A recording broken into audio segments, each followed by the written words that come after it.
Olá a todos. Esperamos que esteja tudo bem com vocês, com suas famílias e seus amigos.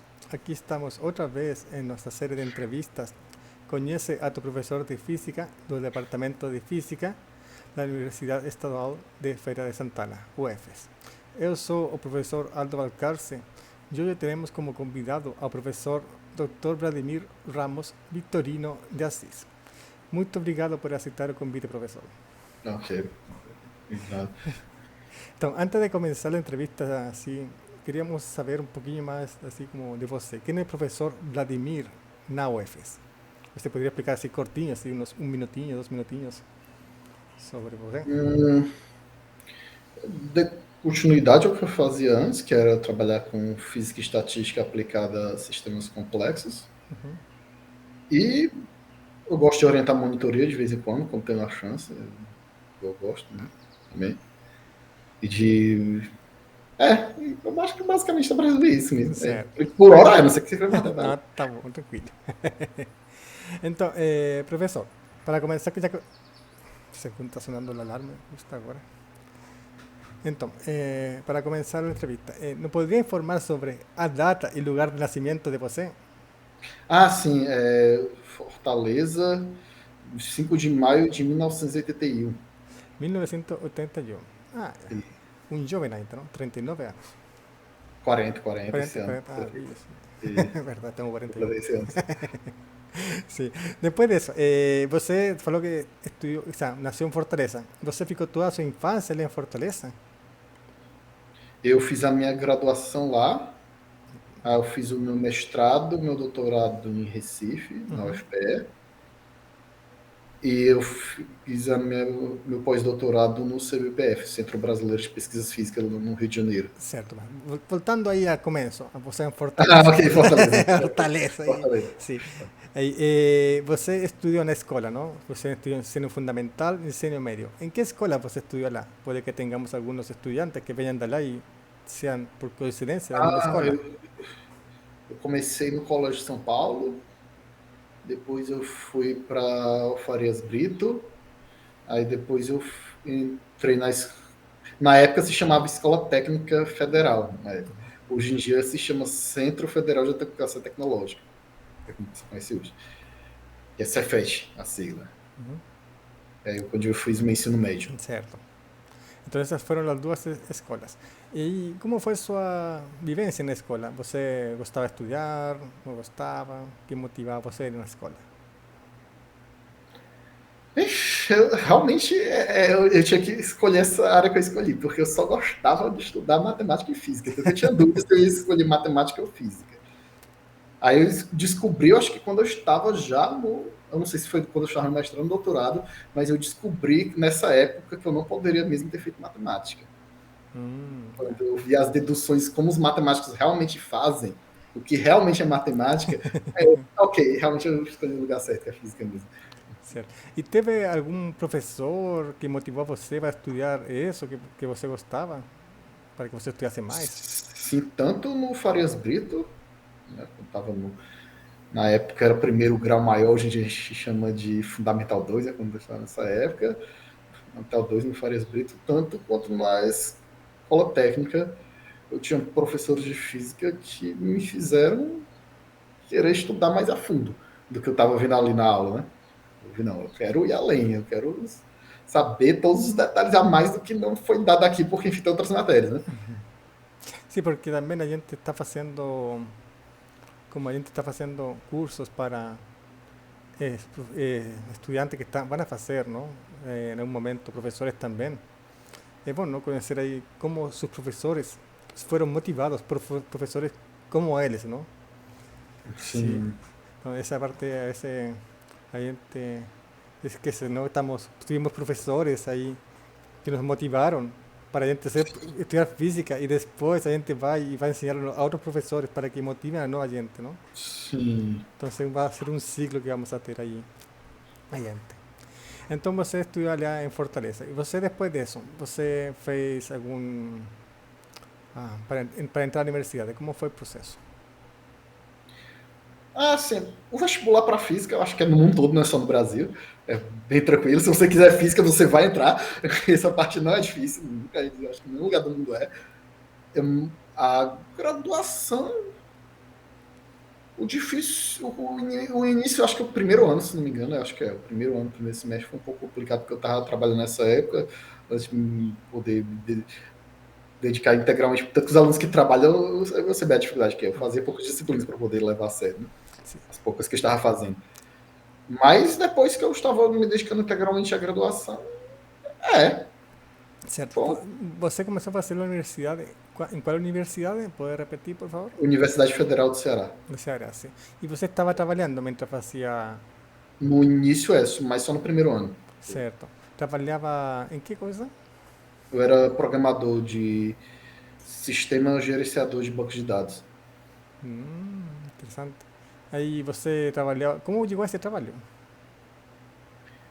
O cliente pedia um, um sistema gerenciador de bancos de dados para a empresa que eu trabalhava.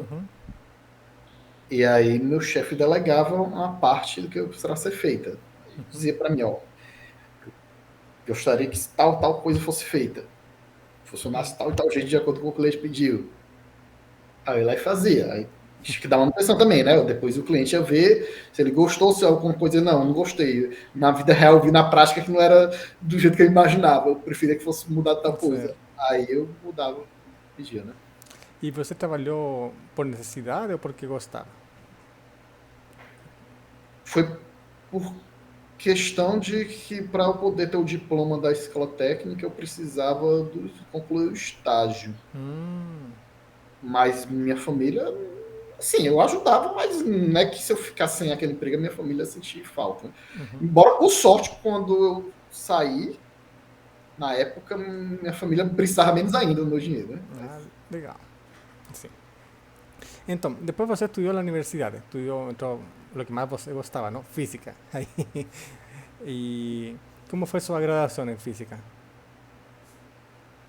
Depois que eu pude me dedicar integralmente, foi mais ou menos tranquilo, exceto que no final, realmente, isso aí também eu acho que é uma coisa no mundo todo, as disciplinas finais, né, do curso são geralmente bem mais difíceis, né? Que disciplinas em particular? Que eu acho mais difícil de todas. Eu não sei se é falar de disciplina, que depende do quanto o professor exige, né? Isso é muito relativo. Pode ser que os alunos não achem legal mesmo, o curso não é igual, né? Depende da exigência do professor. Mas o que eu achei mais difícil foi o que o pessoal chama aqui de FISMAT, Física Matemática, a última, que aí também muda de curso para curso, qual é a primeira e qual é a última, mas não é uma coisa que o mundo decidiu, a FISMAT não é igual no mundo todo. Mas a última eu achei bem difícil.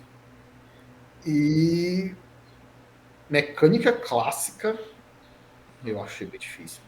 Primeira mecânica clássica, já. Não, a segunda mecânica clássica, isso é. A segunda mecânica clássica eu achei bem Ya, difícil também.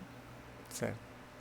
E depois disso você teve que fazer alguma tese, algum TCC, alguma coisa assim para terminar ou simplesmente Na minha graduação não tem, não. A não ser que tenha mudado, mas na época que eu fiz não precisava, não. Não certo. tinha DCC, monografia, nada disso, não. Na minha graduação.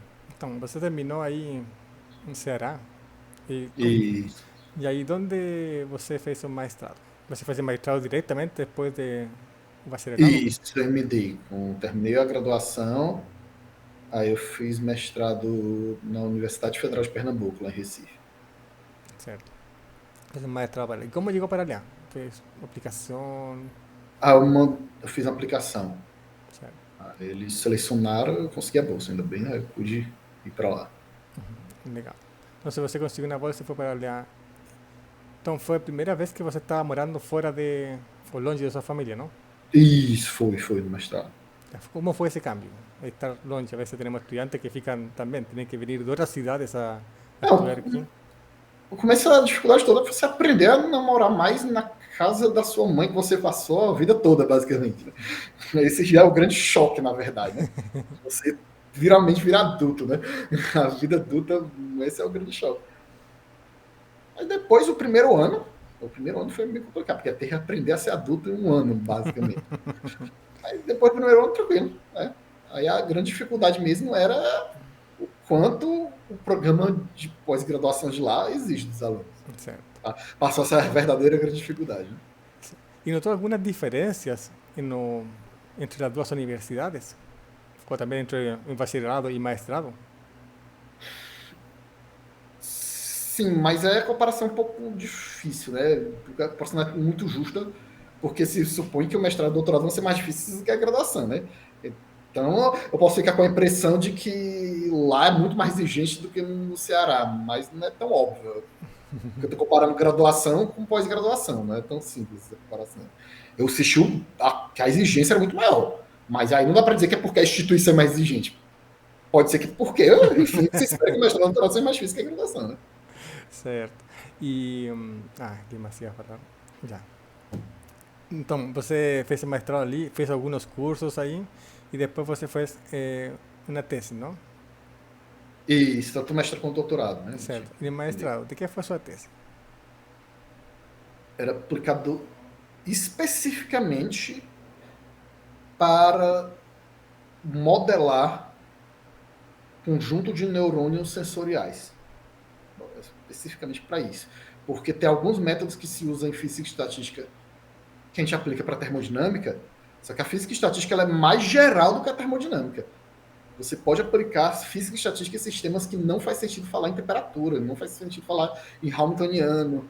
Você pode aplicar a física e estatística ali. Eu estava aplicando a física e estatística para esse caso. Se você tem um grande número de coisas agindo, a física e estatística, a princípio, se você sabe a regra de maneira mais ou menos exata, né, mais ou menos matemática, você tem uma modelagem, você pode aplicar a física e estatística ali. Legal. Não pode explicar um pouquinho de que foi essa tese? Mais detalhes, né, Roque? Sim, vamos, sim. Vamos aprofundar mais. Bora lá. O sistema era especificamente de... Se você tem um conjunto de neurônios sensoriais, como é que você sabe, por exemplo, se um cheiro está muito forte ou se um cheiro está fraco, né? Se você receber a mensagem da consciência, né? Ok. Você não sabe todo o intermédio, né? Mas o seu sistema sensorial, eu falo um periférico, antes de chegar no sistema nervoso central, né? Já tem neurônios ali. São eles que vão mandar a mensagem para o seu sistema nervoso central. Aquele conjunto de neurônios juntos, eles vão mandar uma mensagem, dizem basicamente que eu recebi esse estímulo. Certo? Dependendo de quantos neurônios mandarem essa resposta, seu sistema nervoso central vai traduzir para sua consciência que, não, o cheiro, por exemplo, se for o caso do sistema olfativo, né? O cheiro está muito forte, porque a maior parte dos neurônios receberam esse mesmo estímulo. Então, tal cheiro está muito forte. Tal cheiro está muito fraco. Você sabe por isso, né? Pelo quanto que recebeu. Só que seu sistema sensorial ele tem que ser... Como é que se diria? Ele não pode ser, o seu sistema sensorial ele não pode ser como os instrumentos de medidas físicas. Porque o instrumento de medida física ele tem uma faixa para a qual ele trabalha. Certo? E ele foi projetado para aquilo. Ele não, a princípio, não sei que vocês estão falando em tecnologia que eu não conheço, mas talvez no laboratório de física prática não tem. Né? Talvez em laboratórios mais especializados de física tenha. Mas laboratório de física prática, laboratório que você não vai ver. Se a balança é feita para aquela faixa, ela é feita para aquela faixa e acabou. Isso para todos os instrumentos em geral, né? De medida de comprimento e tudo mais, né? Ele é feito para aquilo ali. Só que a gente tá na vida real. Então, o seu sistema sensorial tem que funcionar para estímulos extremamente baixos e estímulos extremamente altos. Ele tem que ser capaz de resolver. Então, existem dois mecanismos biológicos básicos. Tem um que é puramente... O sistema se adapta, tanto que o nome que eles usam, o mecanismo de adaptação, que é se o sistema sensorial ele estatisticamente está recebendo muito estímulo, por exemplo, aqui está silencioso, então qualquer barulho que eu fizer é alto. Então você percebe bem esse som. Se o ambiente estiver ruidoso, seu sistema sensorial auditivo, no caso, né, por exemplo, ele vai perceber naturalmente, opa, tem muito estímulo sonoro que eu não posso nem dar conta. Mas eu só vou pegar isso como informação se destacar do ruído de fundo. Aí o que eles chamam de adaptação.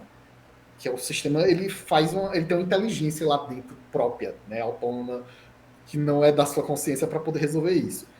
E a outra coisa que ele tem que fazer também, para poder garantir que ele vai trabalhar nos dois extremos, aí é onde entra o que eu trabalhei no mestrado, certo? Que é um caso particular em que eu vou analisar isso, né? É que se o estímulo for muito baixo, por exemplo, e ele tem que aguentar tanto estímulos alto e baixo, mas, por exemplo, estímulo extremamente baixo, ele tem que ser capaz de conseguir pegar esse sinal e mandar alguma coisa. Então, como é que ele faz para garantir? Um neurônio comunica para o outro. Ele, antes de mandar para o sistema nervoso central, um neurônio sensorial comunica para o outro. Eu recebi estímulo, ele avisa para o outro. Aí o outro fica sabendo, opa, aquele cara recebeu estímulo. Então, quando vai para o sistema nervoso central, não é só o neurônio que recebeu a informação que vai mandar. São os neurônios que recebeu diretamente o estímulo, mas os que receberam a comunicação de que o estímulo foi recebido. Vão mandar para quê? É uma maneira de amplificar o sinal, né? Para garantir que quando o estímulo for extremamente baixo, eles vão conseguir dar conta. Se o estímulo for muito alto, não vai ser problemático, porque uma vez que o neurônio recebeu o estímulo, se ele receber a informação de novo de que outro recebeu, não faz diferença. Está igual. Então, ele avisa para o sistema nervoso central igualmente. Então, ele consegue trabalhar bem nos extremos, também com a ajuda desse mecanismo, que é onde eu entrei, né? Que era explicar como é que os neurônios, entre eles, comunicando entre eles os estímulos para mandar para a central, consegue fazer essa computação naturalmente, sem precisar nenhum tipo de computação especial.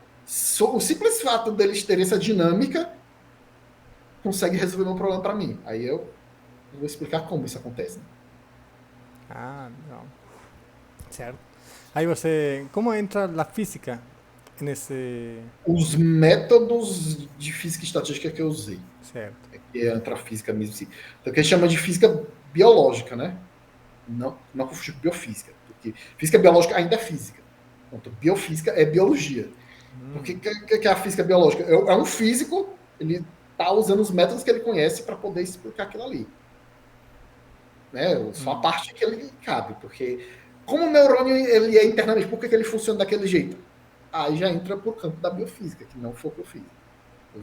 A questão era usar o método que existe da física e estatística e aplicar para esse sistema que não é termodinâmica, né? Porque, por exemplo, qual é a temperatura desse sistema aqui? Embora tenha temperatura, mas não é o que importa ali, né, para o sistema. Certo. Então, depois disso, você se graduou do mestrado e o doutorado. Aí, o doutorado já foi beirando a matemática. Foi aí que eu acho que foi aí que eu descobri que eu não deveria ter feito matemática, né?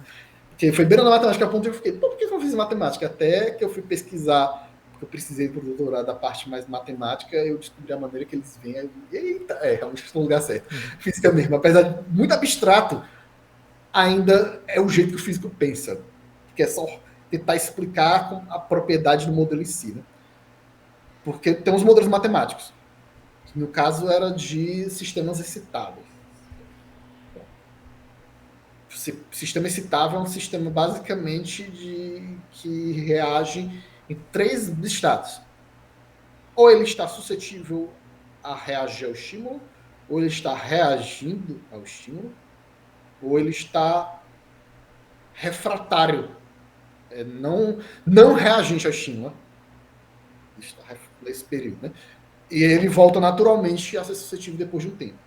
Isso é a dinâmica básica de qualquer sistema excitável. Aí pode ser qualquer coisa, né? Pode ser um neurônio, você pode usar isso para tratar infecção, como é feito agora, por exemplo, e para explicar certos fenômenos, tanto em epidemiologia como neurociência, quanto em outros que cabe dinâmica desse tipo, que você pode falar em sistema excitável. E sensores em gerais, inclusive eletrônicos, você pode falar isso. Eu queria saber como um conjunto de elementos excitáveis pode sincronizar naturalmente, sem precisar de ter nenhum chefe para mandar eles sincronizarem juntos. Eles sincronizam basicamente pela dinâmica interna deles, naturalmente. Aí eu queria saber quais são as condições mínimas para as condições necessárias, né? Suficientes, na verdade. Não necessárias, as condições necessárias. Não é suficiente. Eu queria saber as condições necessárias, o mínimo que eu preciso para que eu consiga explicar a sincronização de um conjunto muito grande de elementos excitáveis. Aí por isso que eu disse que foi muito matemático, né? Porque era estudar as propriedades desse modelo. Porque aí se eu conseguisse explicar quais são as coisas mínimas, eu poderia aplicar isso para qualquer coisa em geral da natureza. Eu poderia dizer, não, o que faz esse sistema de elementos estáveis sincronizar é isso, isso, isso. Eu sei que todos os sistemas, todos os modelos matemáticos que explicam isso, se eu colocar só essas características, é o suficiente para explicar. Certo. Aí você fez sua tese de doutorado nesse tema em particular. Isso. Sim. E isso, você continua olhando esse tema? Como é? Eu acabei indo para epidemiologia. Você agora, o que está passando agora com a pandemia, você está Não, aplicando... antes, na verdade, antes. Ah, Um pouco antes, inclusive. Um pouco antes da epidemia, eu estava trabalhando com isso. Foi a última coisa que eu publiquei, foi nesse assunto, foi de epidemiologia. certo. Então, você entrou em algum momento a UFES. Em que ano você entrou na UFES? Em 2011. E como foram os anos onde você terminou o mestrado e o doutorado? Você terminou o mestrado em que ano? Eu terminei o mestrado em 2006, isso. E o doutorado? Em 2010.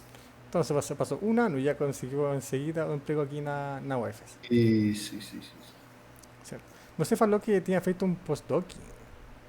Isso, no Centro Brasileiro de Pesquisas Físicas. Certo. ¿En qué año fue eso? Foi 2010. Certo. Eu trabalhei com. Aí, finalmente, eu trabalhei com sistemas hamiltonianos. Né? Finalmente. Eu aplicava estatística de volta para sistemas termodinâmicos. Só que para uma termodinâmica. Para termodinâmica fora do equilíbrio. Certo. Entonces você nasceu em Ceará, certo? Certo. Depois foi para Recife. Recife. E como você chegou aqui, à Feira Santana?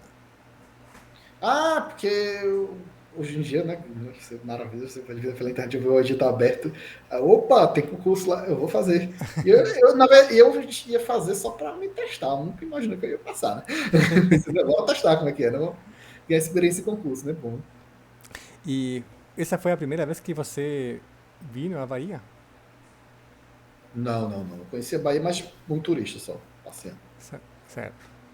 E Feira Santana também, não? Primeira vez que... O sea, já conhecia a Feira Feira de Santana? Santana foi a primeira vez, não, isso não. A primeira vez que pisei em Feira de Santana foi para fazer esse concurso. E você está morando aqui em Feira Santana? Sim. Desde o 2011. Oi? Desde o 2011 você Desde está... 2011. Sim. Então, você, durante esse período, tem feito vários cursos na universidade. Que curso principalmente você gosta de ministrar aqui na UFES? Atualmente, por incrível que pareça, embora na minha pesquisa eu trabalhe com física teórica, o que eu mais gosto são os laboratórios. Certo. Que é uma chance de tentar explicar, principalmente a parte de estatística, eu acho, né? Problemático. Porque, por exemplo, as pessoas não entendem as informações do que é dado na pesquisa eleitoral, por exemplo. Aí eu penso, aqui aí é chance, porque no laboratório você tem que explicar estatística. Eu posso explicar essas coisas que é dito nos jornais, as pessoas não entendem o que está sendo dito. Ou aqueles ruídos que existem nas curvas da pandemia, por exemplo.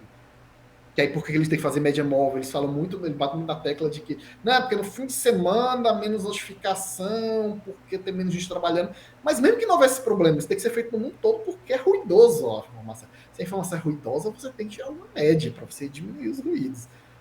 Por isso que eu gosto de trabalhar com laboratório, para poder dar uma explicação do que é ciência, porque é engraçado, né? Porque quando se ensina física teórica, parece que alguma coisa se perde, né? Você está dando os resultados daquilo ali. Só que é muito difícil para os alunos entenderem como chegou. Eu não estou nem falando da história, de explicar como é que foi que o Einstein chegou na conclusão da relatividade, como é que os caras chegaram na conclusão da mecânica quântica. Não. Falando coisa mais simples, como é que a ciência trabalha em si, normalmente, no dia a dia.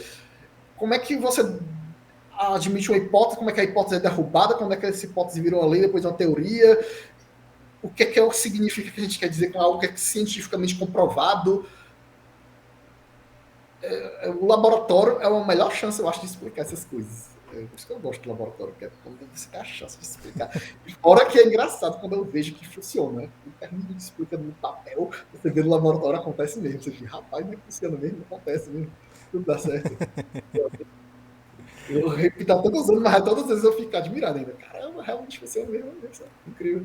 Nunca falha. Sim, veo que você gosta muito de ensinar isso. Se nota muito apaixonado nessa quando você começa a falar sobre ensinar isso para os estudantes. Como é a recepção Sim. do estudante?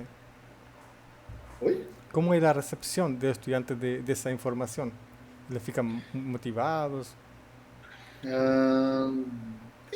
Varia, depende da turma.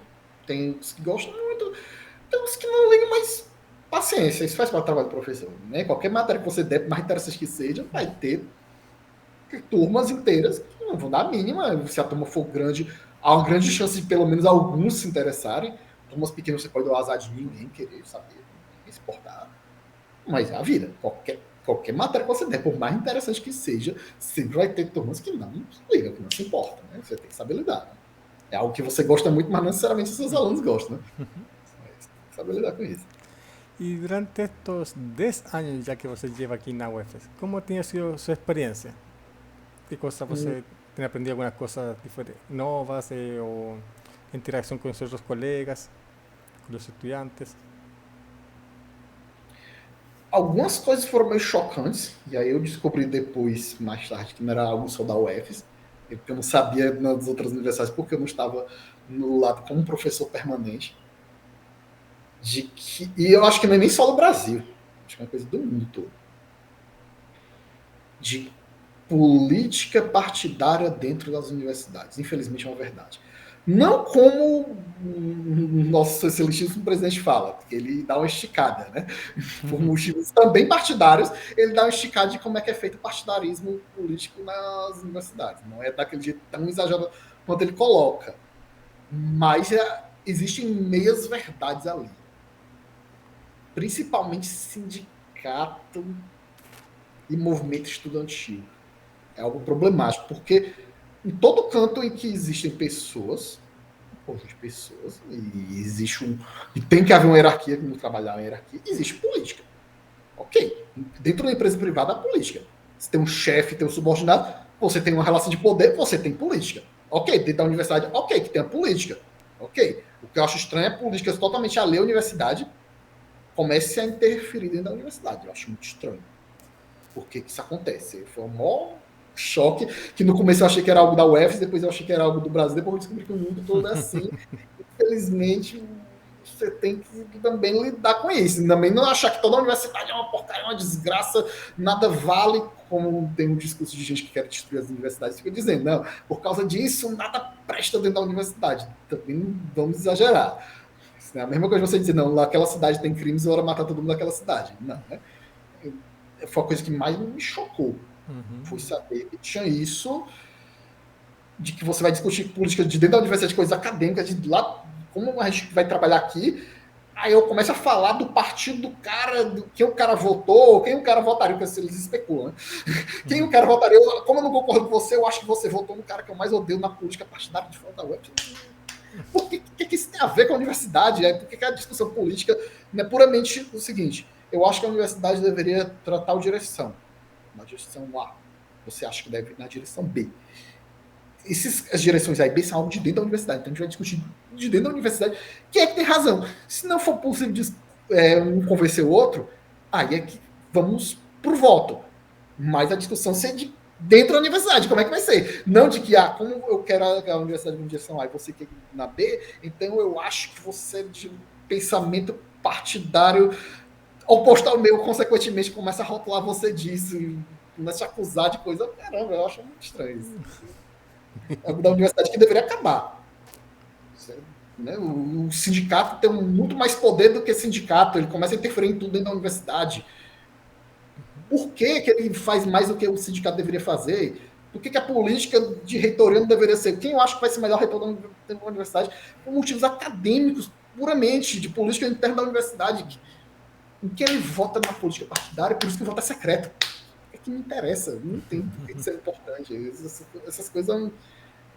E quem eu vi se opor a isso, é engraçado. No lugar de se opor a políticas alheias à universidade, está dentro da universidade, a pessoa se opõe vendo qual a ideologia política desses caras que eu não gosto. Ah, é desse lado, então eu vou pro lado oposto, extremo, só para irritar esses caras. No lugar de simplesmente, não, a partir de agora, bora só tratar política de coisa que tem aqui dentro da universidade, que tá fora. Não, cara. Esquece isso, bora deixar para discutir seu momento. Cara. Não no momento do nosso trabalho aqui. Certo. Agora, outra perguntinha. Já faltam duas perguntinhas e terminamos, professor. Sim, sim, Primeiro, sim, sim. eu queria saber se você, bueno, como você faz aula normalmente aos estudantes, a ver se você quer dar dar conselhos a los estudiantes. ¿Você tem algum conselho que darle a nossos estudiantes que estão entrando na universidade ou que já estão cursando nossos cursos? Algumas coisas que deveriam ser bem óbvias, né? Eu acho um pouco esquisito não, esse não ser óbvio de cara, mas eu vou aconselhar, embora seja muito óbvio. Se você escolheu física, eu suponho que era a matéria preferida sua da escola. Se não era o caso, por que você está fazendo física, então? Se você não gosta de matemática, se você não gosta de física, você está fazendo curso que é normal. Olha só, o curso é física. É isso que você vai trabalhar pelo resto da sua vida. Você tem certeza? Então, bora ter noção, né? Se você escolheu física, você gosta, bora. É uma paixão, uma coisa meio até. Até que o pessoal fica dizendo que o pessoal da física é meio louco, né? Porque é uma coisa meio louca, é meio obsessiva. Quem tá na física é um cara meio obcecado por isso, né? Se você não é desse jeito, você tá no lugar errado. Você tem que ter essa coisa maluca, uma coisa meio vício, uma coisa meio doentia. Você é meio que doente pela física. Por isso que você está nela. Não tem outra razão. Pelo amor de Deus. Você sabe porque você está pelo salário? Não, né, cara? Tem outras maneiras de ganhar mais dinheiro, não é melhor, né? Então, o conselho é que o estudiante tem que estar apaixonado por la física para estudiar Isso. física. Seria uma boa opção, uma boa maneira, não? De trabalhar. Sim, Você sim, trabalha sim. toda a sua vida fazendo o que você se apaixonou, não? Desde a escola. Sim, sim. Agora, algo mais personal e mais relaxado. Professor, você tem algum passatempo, algum hobby que gosta de fazer? Além de estar na universidade trabalhando? Ah, eu gosto de jogar xadrez. É. Certo, você gosta. Ajedrez. Somente ajedrez? Hum, eu tenho uns gostos meio estereotipados e típicos de quem tá na física mesmo, né? Além de jogar xadrez, eu gosto de coisas. Sou viciado em ver vídeos de divulgação científica no YouTube. É uma coisa meio maluca mesmo. Yeah. Você encontra muitos egos aí nos vídeos? Muitos o quê? Egos. Porque a vezes tem divulgadores que, al divulgar, Ah, você... não. Geralmente os divulgadores eu não vejo muito isso. Existe mais entre pessoas que não acham importante muito divulgar do que entre os divulgadores. Embora haja um pouco, que é um problema da academia. A arrogância que eu vejo nos divulgadores, embora seja menos do que quem acha que não é importante divulgar, e acha que está divulgando não está trabalhando de verdade, mas entre os divulgadores ainda há um pouco uns resquícios da academia, que é não aceitar conversar com quem não compreende absolutamente nada de ciência.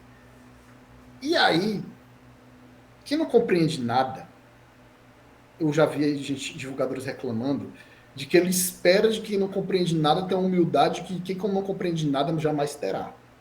Porque quem não compreende nada não sabe nem que não sabe. Então ele já está cheio de opinião. Então eu vejo muitos acadêmicos, eles ficam muito irritados. Não, como é que pode? O cara tem uma opinião sobre minha especialidade. Sendo que ele não sabe nada, que autoridade ele está omitindo a opinião sobre isso? Sim, mas a vida real é assim. Se a pessoa não sabe absolutamente nada daquilo assunto, ela acha que sabe alguma coisa e ela acha que pode opinar. Se você devolve isso com irritação e arrogância, você só está ajudando o cara a ganhar mais resistência. Aí ele entra mais ainda naquela loucura de ter aquelas opiniões radicais extremas de algo que ele não sabe do que está falando. É muito mais útil você... Se você quer divulgar ciência, é muito mais útil você ir para os espaços onde tem gente que não necessariamente esteja interessada em ciência. E você está falando para esse público. Porque você vai divulgar para eles. Porque as pessoas que já estão proativamente procurando saber sobre ciência, você não tem para que divulgar para essas pessoas? Elas já querem saber, elas vão descobrir naturalmente sempre. O grande desafio de divulgação é você divulgar para quem não está interessado assim em saber. É claro que se ela não quiser de jeito nenhum, você não tem como obrigar, né? Claro, não vamos exagerar, você não vai interferir no livre-arbítrio das pessoas. Mas se a pessoa não está tão interessada assim, você for com calma explicando alguns detalhes que ela não entendeu direito, ela vai começar a entender. Porque às vezes as pessoas pegam informações soltas e aí elas vão montando a opinião delas nas informações soltas, né? No lugar de entender, opa, essa informação solta aqui que você pegou, você entendeu errado. Na verdade é isso. Um dos melhores exemplos que eu gosto de usar é da Terra plana. Porque se você chegar a um físico e apertar ele de surpresa e disser, me prova aí que a Terra não é plana. Não é tão simples assim. A gente sabe que não é, mas ok, como é que tu explica isso pro leigo? Não é algo simples. O que eu acho mais eficaz é você derrubar algumas das falácias que os terraplanistas usam. E aí, geralmente, eles estão usando essas falácias porque eles não compreendem direito algumas coisas. Aí você pode derrubar de um por um. Eles começam a afirmar certas coisas porque que eles acham que a Terra é plana, você pode derrubar aquilo ali, mas você derrubar de maneira simples. Você disser, ó, na Terra não é plana, é redonda. Não é tão simples assim. E a pessoa não vai ficar esperando para você dar todas as informações. Ela quer uma resposta muito simples por que não é. Então, você tem que saber lidar, né? O grande desafio, acho que, de divulgação é esse. Né? É você sair pegando onde tem essas falhas, né? Por isso que eu gosto no laboratório, que eu acho a melhor oportunidade de explicar, né? Porque, enfim, eles estão na aula, né? E eu tenho a esperança de que pelo menos um aluno vai corrigir alguma informação distorcida que é espalhada por aí. Graças àquela aula. Não, na verdade é isso. Sim, tá mesmo. Legal, não? Por isso... Que tá na moda de, por exemplo, pesquisa eleitoral, de o pessoal dizer que a pesquisa eleitoral errou porque a eleição deu de acordo com a pesquisa previu. Só que, assim, você sabe, né? Da estatística, que não é bem assim, né? Você não tem como garantir que a amostra vai refletir a população. Não existe isso. Então não tem como dizer que a pesquisa errou. Se a metodologia está correta, ela acertou. Ou apenas aquela amostra não representou bem a população. Ponto. É só isso que você pode concluir. Você não vai dizer que a pesquisa está errada. É isso, né? Existe a probabilidade da fora da magia e tal. Essa explicação é uma coisa que eu acho importante ser propagada, né? Certo. Então, você... Bueno, si los estudiantes tienen alguna idea, alguna ganas de hacer divulgación, acho que pueden encontrar con el profesor, ¿no? Você puede guiarlos cómo hacer la divulgación de una forma más que você acha que es más certera, ¿no? Sim, não sei se estão do ponto de vista de ser atraente, mas de tomar um pouquinho de cuidado para não passar a informação certa. É claro que você também não pode se a ferro e fogo se agarrar na rigorosidade das últimas consequências, porque aí você não consegue divulgar. Você, algumas coisas você tem que abrir mão, você tem que deixar meio frustrado. Aí você tem que saber abrir mão daquela. Não, esse aqui não é bem assim, mas tudo bem, dos malas menores. Se as pessoas entenderem dessa maneira, embora não seja bem correto, é melhor do que o que eles estão entendendo agora. É um progresso. Bora deixar assim, você tem que saber abrir mão de algumas coisas. Você não vai querer que o cara saiba igual a gente, porque senão você vai querer que toda a população seja o quê? De cientistas? Não, né? Ninguém vai fazer outra coisa para ser cientista? Não tem como. Então, essa parte, sim, e de indicar os que eu acho que são bons exemplos de divulgação. Sim. E por que é bem feito, né? Por que está sendo bem sucedido aquilo ali, né? Para elas entenderem. Então, professor Vladimir, con esto acho que ya a gente está bem de tempo. Vamos agradecer sua participação em nossas entrevistas. Aí os estudiantes, se tienen más dudas con respecto a lo que el profesor estudia y trabaja, pueden entrar con él a la universidad cuando a gente vuelta a las presenciales. O ahí pueden mandar un email a él si acho que él está dispuesto, está bien abierto a responder a las dudas de ustedes. Así que muchas gracias nuevamente, profesor. Con esto fechamos y chao, chao. Ok, chao, chao.